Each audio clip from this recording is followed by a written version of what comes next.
All right, folks, you have been waiting. It is here. It's time for a spreadsheet tour. So, I mentioned this, I think, in the video on tarot for the uptight intellectual, that I totally combine my love of spreadsheets and data with my love of tarot, and this is really the main place I do that, my tarot cards Google Sheet. So I started this sheet, actually this tab, started this sheet when I started learning tarot. Because for me, I just really need to write things down. And I'm a text-based learner, and I really like finding patterns and comparing different things and different resources. And so when I started reading Michelle T's book, wow, I just blanked on the name. It's the Tarot book by Michelle T. You can find it. Modern Tarot. When I started reading Modern Tarot, I just started with the first column for each one row for each card, and then I created a column for Michelle T's interpretations, and then I just wrote down the things that stuck out to me in that book. And then immediately, once I finished that, jumped to a couple other sources to compare and contrast. And so I went to Little Red Tarot because of the focus on marginalized voices. I did look at Biddy Tarot, which honestly isn't really a resource I currently turn to. I totally understand something a lot of people like, but it, to me, especially the reversals, just not really my style of reading. But I did look at that Eclectic Tarot, and then what was the other one? Around the same time. Where did it go? I thought there was one more. I think it was called Learn the Tarot, but I don't know where it went. Anyway, went to a few different websites and did the same thing and just wrote down um, interpretations, things that stood out to me. And then really how I started was I have this column called My Learnings, and I just started trying to synthesize and like see what stuck out for me, what resonated and what didn't, and write down how I interpret the card. And the intention being that over time I can go back to this and add to it, change it, etc. Which I haven't done really actively. That's something I would love to do in my depth year, which I'm doing in 2020. I'm giving y'all all a year to learn from your mistakes. Then I'm going to come back and do a depth year. But yeah, that's definitely something I'd like to do, is spend more time kind of working in the My Learnings column. But as I've gone over the past year or two, learning about the tarot, I keep adding columns. So I have a whole column for Lindsay Mack, her courses and podcast. There's Learning the Tarot. So I have Lindsay. I have columns for people who write other books that I read. I've started doing like another thing I want to do in my depth year is actually spend more time with little white books, and so I have a column for Wild Unknown.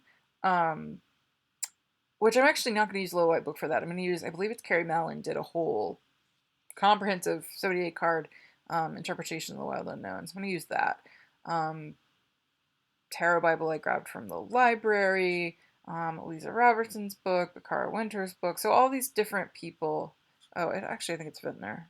Is it Vintner? I don't know. Anyway, Sarah Chapel, I'm taking a course from now. So I just can add on to my heart's content 1 million times and then continue to synthesize over on the left. And so that is how I started learning tarot. This sheet, though, as you can see, it's a workbook with many sheets because it is expanded. So this is also where I record my readings. This part's pretty basic. It's just the date, the question, if there is a question for the reading. Sometimes if there's a spread, there's not a question. The deck, the spread I used, written down in some way, I will be able to find it later if it is someone else's. A list of the cards, and if there are questions, I'll do question card, and then my interpretation. So pretty straightforward, but you know, I have this from 2017 all the way to today, so this can be really handy to like go back and just look at like how things were last year at this time, or how things were at a particular moon, or whatever it is. Sometimes I'll look at an interpretation from early on in my tarot reading practice and be like, oh, I would look at that totally different now, but that is fine. Um, so yeah, that's the readings. I used to take pictures of every reading, and I don't really anymore. I think because I've gotten to know cards, and I realized if I ever really wanted to like put the images out again, I've got the deck, so I could do that. And then, so those are the sort of two of the primary tabs. I have some sort of various different things as well. So I have recently really wanted to start working on this reversal interpretations because I've started to feel a little bit overwhelmed by reversals and all the different ways I know how to read them and all the different sources. And I decided to just start working through the cards intuitively. And what I did is I made a column for like a bunch of different ways that you can interpret a reversal. So as a warning, as like a shadow or excess of the card, as an internal version of the card, a mirror, like all these different things. Some of these came from Lisa Robertson's book. Actually, did they all? No, not quite, but some of them come from Lisa Robertson's book and then adding on from other sources. So I've got all the way up to column M here. Weird. And rather than looking them up, I'm going through each and just thinking about what does the fool mean if it's protective, or what does the fool mean if it's delayed, to try to get more into my own interpretations and clear some of those blocks around reversals. Now, I have a couple tabs related to getting to know my decks. So I've mentioned this before as well. I do deck interviews. So the date that I first interviewed the deck, and then where I start is actually in this column. So I do a 6-card interview that I got from Little Red Tarot, from Beth at Little Red Tarot, which is a little more focused on the deck. And then this one I believe is from Lindsay Mack. This is a little more focused on the on like me in the deck. And then so I'll write up like interpretations for each of those and then synthesize it in this when to use column. So like, what does it seem from those two readings? Like, this deck is really for me. And then I'll go back a year later and do a check-in. And this is my original check-in spread, which I posted on Instagram before, but it's an 8-card spread, just to dig back in and see how that deck is doing, which might also help me to know, should I release a deck in the future? And once I've done, and then I'll sometimes go back with the one to use and update it. But once I've got a one to use, I also have this tab, Deck Guidance. So I thought it would be useful, rather than having to look through every row every time, if I like am trying to remember what's a good deck for relationships or something. So I wrote down all these different themes, and kind of like, some of them are themes like shadow work, but some of them are also like if I need a push, decisions, if I don't have a preference. Some of them are more general, need a clear answer. And then I put in decks to use and decks not to use for that particular thing. And I need to update this from the deck interviews, but this was a good way to kind of synthesize the information, because I do have a lot of decks. And in fact, while we're talking about decks, I will show you the decks tab. I put it kind of far to the right, so I'm not looking at it all the time, but I still go there often. So this is my embarrassing wish list. Let's see what the row count is right now. Oh dear. Oh dear. 294. But I will say a lot of these are would like. So I started out with 3 categories, more or less. I had a definitely want, and would like. And then of course the ones that I already bought. And I have further subdivided that because the list got so long and it was a little overwhelming. So what I have now, so I do have decks that I have or are on the way, or I've backed them and they're out in gray so I don't accidentally buy them again. Then I have buy ASAP, so I added this for decks that are either not yet available or are sold out of print, basically meaning if it becomes available, buy it, do it now.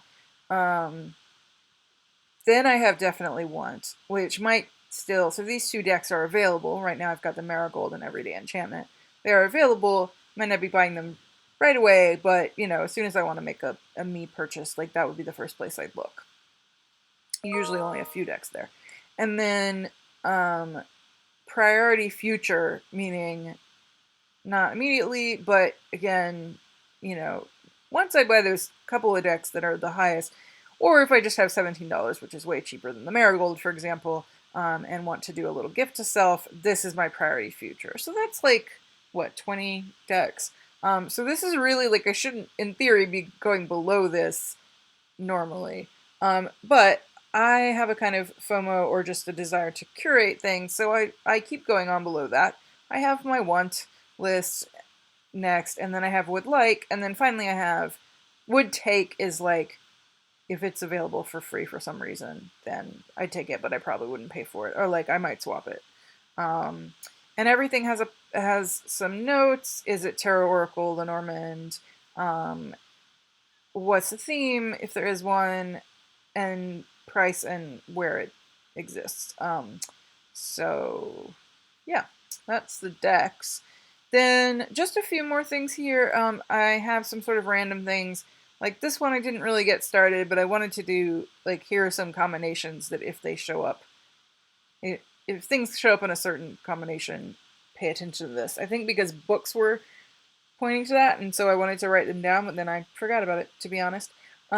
Sister cards is where I put, this was really helpful too in learning. I don't use it as much now, but occasionally I will. When I just notice a similarity between a couple of cards, or like I want to point out what the difference is between the two, or I want to point out the similarity between the two, I will just note that here. So for example, Sun and Ten of Cups. I mean, this is a little basic, but I had put both very positive and happy. But the importance is Ten of Cups is more domestic, Sun more general, Sun is more about clarity than joy. And actually now I don't know if I would compare those.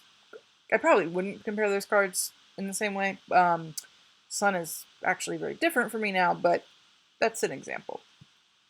This is one of my favorites, people and situations with cards. So I learn really well through, metaphors and examples. And so I put, like some personal stuff that makes me think of certain cards. I did a whole like Marvel deck, which is digital and I can't ever print because it's illegal, but it exists because I'm so into the MCU and Marvel that it helped me think of ideas, and then other fandom examples. Oh, and Lindsay Mack has really hilarious one-liners about certain cards, so I started writing those down as well. Again, I didn't actually start doing this, but at some point I want to start grouping some cards by theme. These are all the ways I know to interpret reversals. These are just random tips that I found. And then finally, I started during a course on the court cards writing down a song that I like for specific cards, and I'll probably continue that beyond the court cards. So that is a tour of my big ass spreadsheet. I hope you liked it. Let me know if you have any questions, or if you use a similar method for your cards, for learning or for tracking decks or anything like it. I would love to share nerdy tips. All right, have a great day.